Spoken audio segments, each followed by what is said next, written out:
I've always been very skeptical about the whole concept of understand the concept first and then you'll be able to make up your own answers. But then something happened this time, and I think I'm going to approach studying a little differently from now on.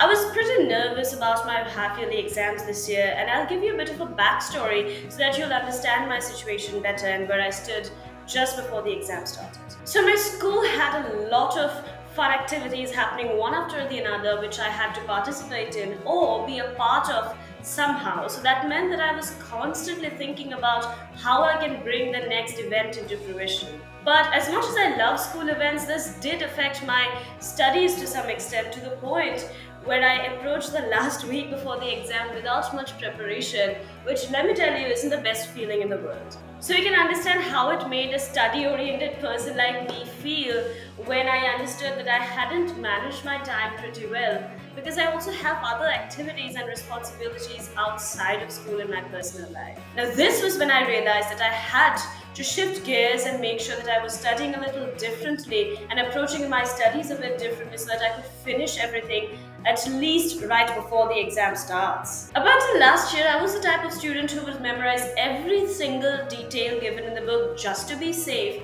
But when you know you don't have that time, you just cannot approach your studies like that because it's just not efficient. So, the first change that I had to bring into my study routine was to leave out information. Yes, I understand that sounds pretty counterintuitive, but stick with me. The most game changing thing that I've ever done when it comes to my studies is to be very specific about what it is I memorize and what I just read through to just have a general grasp over the concept so that I'm prepared for the short questions. Now, I'll take the example of my political science exam to illustrate this thing. Now, we had 6 chapters for the exam this time, and just leafing through the pages, it made me feel that there was too much information, and there was no way I'm going to memorize every single thing word for word. That would just be a big waste of time, and I would get nothing out of it. So, I approached the whole situation with the end in mind.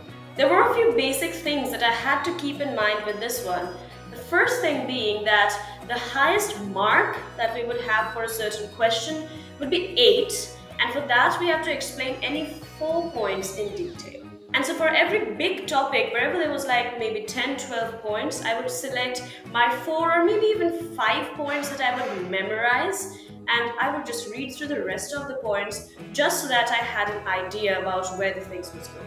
Now, these remaining parts are what I call the nice to know parts. Now, the other aspect of this was that for the longest time, I have been very used to the rote memorizing concept, and the whole idea about, understanding the concept and then writing the own answers by ourselves felt very strange to me, and I was very skeptical about that thing. But I wanted to give it a shot this time. With this thing in mind, I started picking up the important subtopics and key points from every single topic, and then started framing an answer in my mind, just to like connecting the dots between one point and the next, that I had a sequence in mind for any single question that may come up in the exam. And I made sure that I had an answer prepared for a question if and when it came in the exam.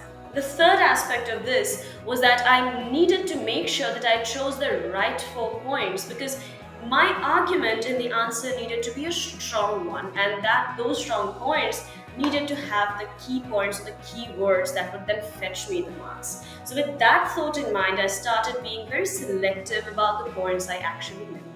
Now, this meant that I had to select the points which kind of were related to one another in a way that, again, as I said, it would form a sequence in my mind. So, whenever it is that you're actually leafing through the pages of a chapter, you'll be able to find out points that literally look like they belong together and they fit in somewhere, and the other points that actually look kind of like standalones. So, the key here is to select those points that actually belong together. Now, that is for the essay type answers. Now, coming to the question of differences. Now, it's pretty obvious that 8-mark differences are pretty rare, but even if those come, so let's just ignore them for the time being. Let's talk about the 4 marks differences, for which, for us, we are asked to write 4 points if possible, or explain 2 points in detail. So again, while studying these kind of topics, we need to find out concepts or topics or subtopics that are literally contrasting to one another, and just make sure you're getting enough points and just framing up a difference for your difference based questions. Again, we're not trying to memorize things individually, but they are trying to bring topics together so that we're able to form that connection in a more strong way. I was somebody who would put a lot of effort into memorizing things word for word, like literally memorize everything that's given in the book to write in my answers for the exams. But let me tell you, that creates so much unnecessary pressure, things that you don't even need to put on yourself before the exam. And that was an obstacle that I did not realize I was encountering until this exam, which is why I was very specific this time about what it is I am memorizing,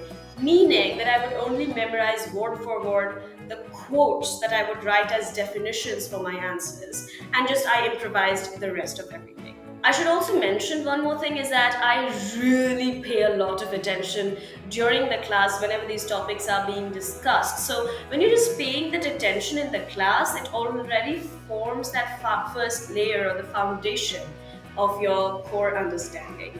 And I believe when you're just having that thing in mind, that subconscious connection is already made, it's very easier to then piece together all the information to form your answer and be prepared for your exam. So it's all about the formality in this process. And I'm very happy that it worked out, because again, yes, studying is always about trying out different processes and then seeing what works and what doesn't, and then literally tweaking things here and there so that it kind of fits my situation the best. If this video has been helpful, then I would really love for you to subscribe down below and hit the notification bell next to it. And believe me, studying can be fun if you just know how to make it.